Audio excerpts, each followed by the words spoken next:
People just love to believe they're rational, as if they weigh options, think things through, and then make a decision. Adorable as that is, it's just not how our brains work at all. And we have neuroscience to thank for the truth. The story is actually quite the opposite, and it completely blew my mind when I first encountered this neuroscientist's conclusion. We aren't thinking machines, we're feeling machines that think.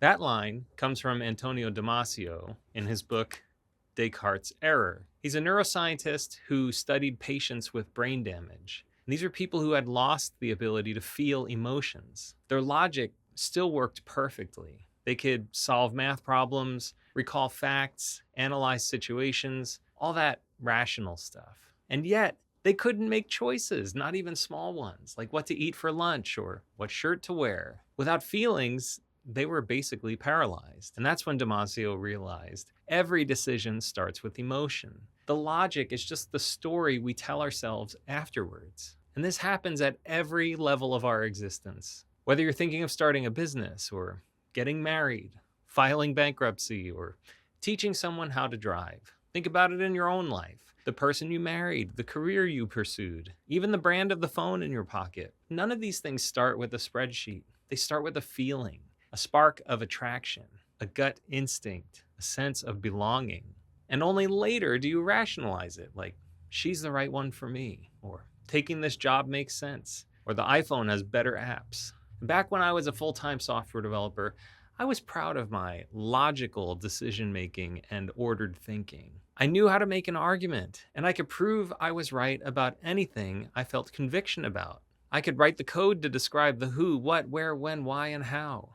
And then I started working with and meeting people who were higher performers and better thinkers.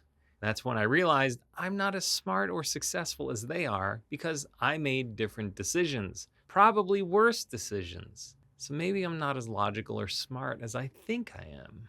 And let's not forget this banger from Naval Ravikant. If you're so smart, why aren't you happy?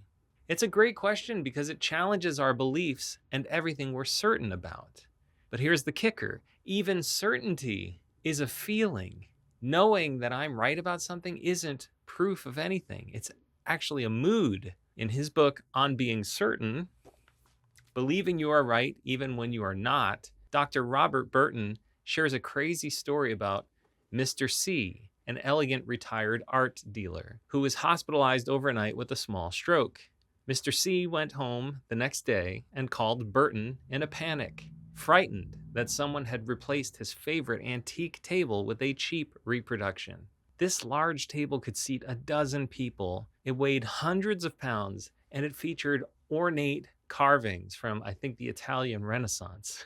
Now, Burton came by and said to Mr. C, it would be impossible for someone to even fit the table through the door overnight, much less replace it with an exact replica. And Mr. C said, yes, I admit that it is physically impossible that the table has been replaced, but it has. You have to take my word for it. I know real when I see real, and this table isn't real. Even against his own better judgment, Mr. C's emotions were superseding his logical intellect. Now, Burton's book is full of stories suggesting that knowledge itself, this thing that we defend, argue over, and cling to, is just an emotional state. You can be 100% certain and 100% wrong. And if you don't believe me, history is full of examples. I'm sure your own life is too. In fact, Burton likens certainty to any other feeling, like anger or sadness, which means we really are feeling machines that think.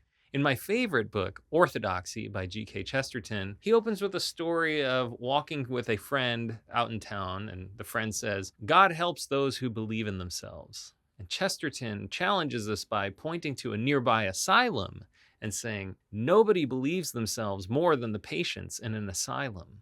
And you can't convince a crazy person that he is not the Prince of Egypt.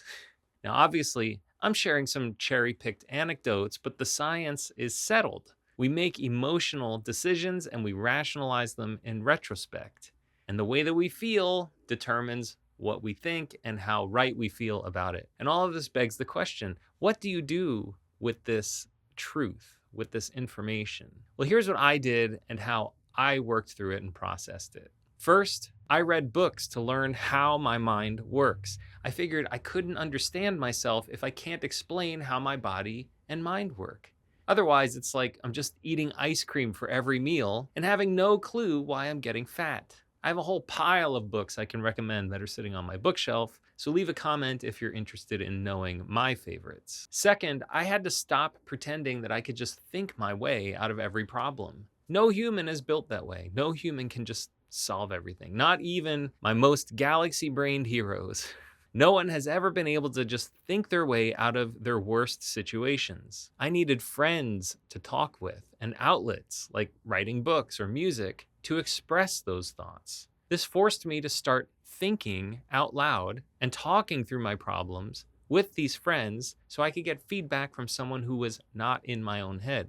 The third thing I did, I started to notice how my feelings shaped my decisions before my thoughts even showed up. In other words, whenever I used logic as a lawyer, I was arguing for the decision my feelings had already made. Even something as trivial as dining at a restaurant with my wife, going to the place that she picked instead of the one I wanted. Clearly, that's not a logical issue, even though it might, for whatever reason, bother me. There's no logic about which place is better.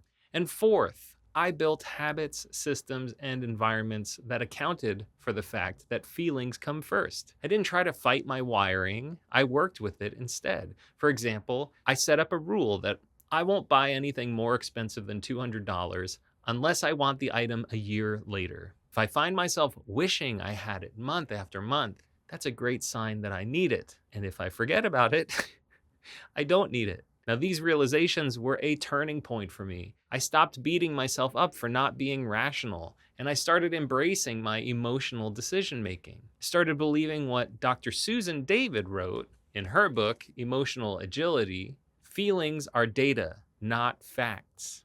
And that shift changed everything. When I finally stopped trying to reason my way through everything, I saw how much of my life was already guided by something deeper. Logic can explain how I think, but not why I care. And for that, I needed to explore my own morality and ethics. There was something deeper, something much bigger than myself at play. I knew I wasn't inventing anything, but that I was recognizing and participating in something I didn't fully understand. That's when I had to start listening to that thing inside me that already had the answers and wasn't trying to win or prove anything.